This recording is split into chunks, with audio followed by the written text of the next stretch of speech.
Hello everyone, I Jhalak Patel, Assistant Professor at LJ Institute of Engineering and Technology in the Department of Electronics and Communication, welcomes you to the session of Power Electronics. Today I am going to discuss about Unit 2, that is Controlled Rectifiers, with topic Semiconverter with its example, and then about Full Converter. So let's start the session. First of all, as we discussed about the analysis of semiconverter, and we have seen one example related to semiconverter in the last session. So let's see one another example related to semiconverter. This is the problem statement of example, which is single phase semiconverter is operated from 120 volt and 60 hertz supply. Here the load current with average value of I is continuous. Consider the delay angle of 60 degree.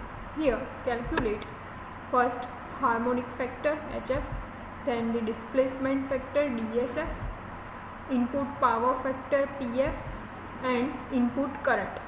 So we have to find out these four parameters for this voltage 120 volt. Here 120 volt is our RMS voltage and frequency that is given is 60 hertz. One more value is given in the problem statement, which is delay angle of 60 degree. Here delay angle is also called as a firing angle.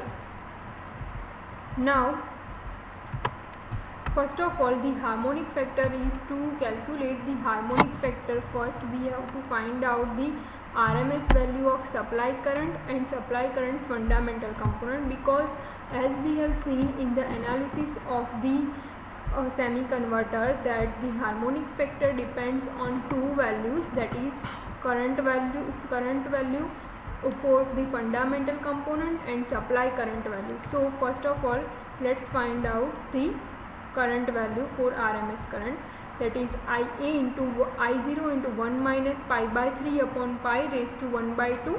Here the firing angle is given, that we put over here. This is pi by 3, because in the question you have seen that the delay angle is given, which is 60 degree. So 60 degree means pi by 3.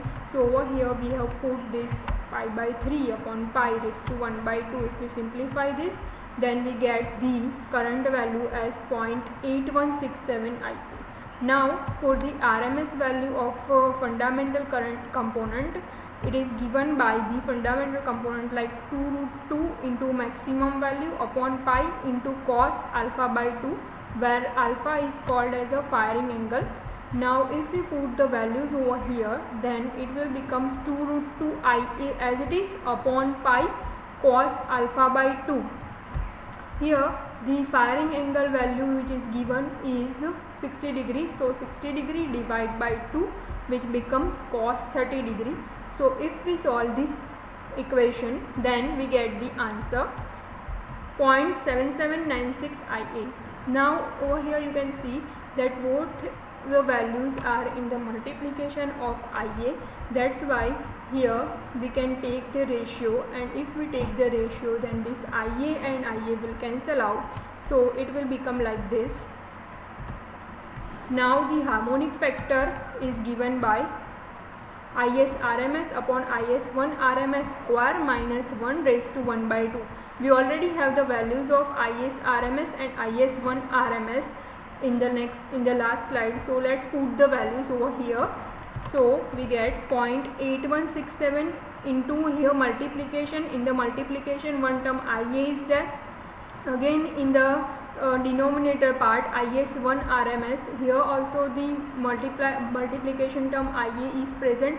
So IA and IA will be cancelled out. So we get the answer 0.8167 upon 0.7796 square minus 1 raised to 1 by 2. If we solve this, we get the answer 0.2178. If we convert it into percentage form, then we have to multiply it with 100. So it will become 21.78% for harmonic factor, means 21% of harmonics are present with respect to the fundamental component. Next, for displacement factor. Displacement factor, it is denoted as DSF and it is given by cos phi 1. here the cos phi 1 is cos pi by 3, so it is like minus 0.5. Here negative sign is there because the load is of inductive type, and for inductive type load the current is always lagging, that's why here negative sign is there. If the mode of the displacement factor is asked, then you have to simply write down the 0.5. Next is power factor. Power factor is given by IS1 RMS upon IS up into cos phi, means it is basically the multiplication of DSF and CDF, because we already know that the CDF is the ratio of fundamental component to the supply current, and this is CDF, and this one is the last that we derived over here, DSF. So let's put the values over here. We already find out the value of fundamental component of current and supply current value. So if we put both the values, then it becomes like this. Here IA will be cancel out, and cos pi by 3 over here, because the factor is 180 upon 3 means 60 degree. So IA and IA will be cancel out. So power factor will become 0.4772 lagging. Here again the power factor is lagging because of inductive type of load present in the circuit. So this is the example that can be asked for 5 or 7 marks. There are also some pros and cons of this semi-converter circuit. Let's first consider the advantages of this semi-converter. So first, it has a higher average output voltage compared to the other converters that we will discuss in the next slides, that about the full converters also. Then higher value of displacement factor is placed. It depends on the factor cos phi, because as phi will vary, so it affects the displacement factor, and normally for this semi-converter it has the higher value. Reduced value of reactive power, we already discussed about the reactive power, that the reactive power is one type of useless power that should be as minimum as possible, and in this case it is at its reduced level, so it is the advantage of this semi-converter. It also has some disadvantages, that are it can operate only in one quadrant, because as we see that it has either positive value or zero value, so it operates in a first quadrant. Next is energy feedback from load to source is not possible, because in all the modes, in all the 4 modes, we have seen that its operation in mode 1 it is from source to load, in mode 2 because of the freewheeling effect of diode, mode 3 again from source to load, and again for mode 4 it is a freewheeling type. Means in all the 4 modes the energy from load to source is not possible. That is the biggest disadvantage of this semi-converter type circuit. Next is full converter. Full converter has the two quadrant operation. We have already discussed about the semi-converter and half wave converter in the last lecture, that it has only the first quadrant operation, while full converter has the operated in both the quadrants, means it has a 2 quadrant operation. Its load voltage can be either positive type or negative type, that we will discuss in the next few slides, that why this load voltage affect the performance or the operation of full converter. So load voltage can be either positive and negative in the full converter. Here the possibility of polarity reversal is mentioned because of its operation in positive half cycle as well as in negative half cycle, and because of that the rectification will take place, and due to that this polarity reversal will introduced. Next is bidirectional power flow. This is the advantage of full converter that we already seen in the previous slide, that the biggest disadvantage of semi-converter is its power flow is only from source to load, or either it can be take place as a freewheeling, but in this case you have seen that its power flow will be of bidirectional, means source to load as well as from load to source it is possible. That's why bidirectional power flow. It has 2 types of configuration that we already discussed in the classification, that it can be either a midpoint configuration or bridge type configuration. We already seen about the bridge type configuration of semi converter in last few lectures, that it can be a symmetric or asymmetric, and it depends on the SCR and diodes configuration. So this is the bridge type of configuration. So now we discuss about the midpoint configuration for this full converter. This is the circuit diagram of the full converter. Here you can see that the two diodes are connected with, here the resistive type of load is connected, but it is not necessary that always this load is resistive type. It can also be a series of resistor and inductive part. So please consider this as a common load. It can be either resistive or resistive plus inductive type of load. This is supply voltage. Here it can be operated in the 4 modes. First, mode 1, when this S1 will be operated. Mode 2, when this S1 is operated. This is S1 and this is S2. Here we write the name like S1 and S2.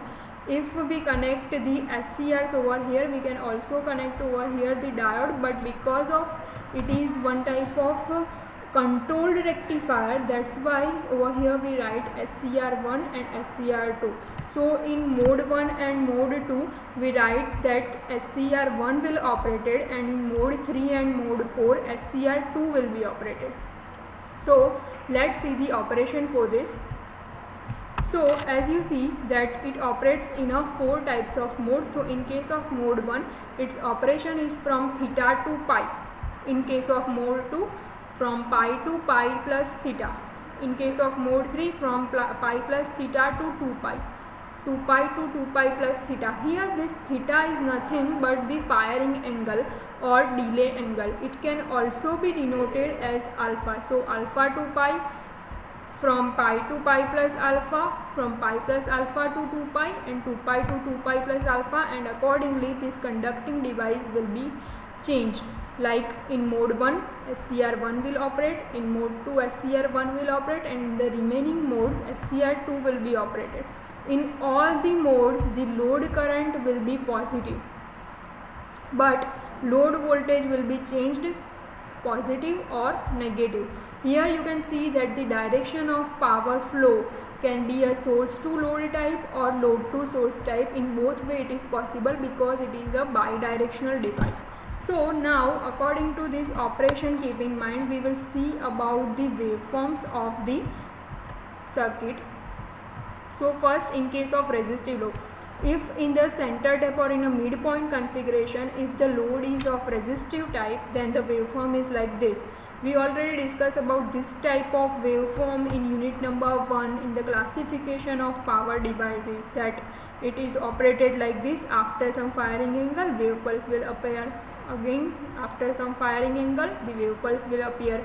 But this is possible only with the resistive type of load. With resistive plus inductive type of load, the scenario is different. It is like this. Here this is a 4 mode, alpha to pi, pi to pi plus alpha to 2 pi, and 2 pi to again 2 pi plus alpha. You can also consider this 2 pi as 0. So here you can see that when it is operated in mode 1, please see this load current figure, that when it is operated in the mode 1, the energy is stored by the load, means source to load is possible, while in case of mode 2, load to source operation will taken place in this second cycle, or in the second mode pi to pi plus alpha. Again in mode 3 its operation is same like mode 1, but the direction of current can be positive or negative accordingly. So in the next session we will see about this detailed analysis of this full wave converter. If you have any query up to this, you can WhatsApp me on my number. Thank you for watching.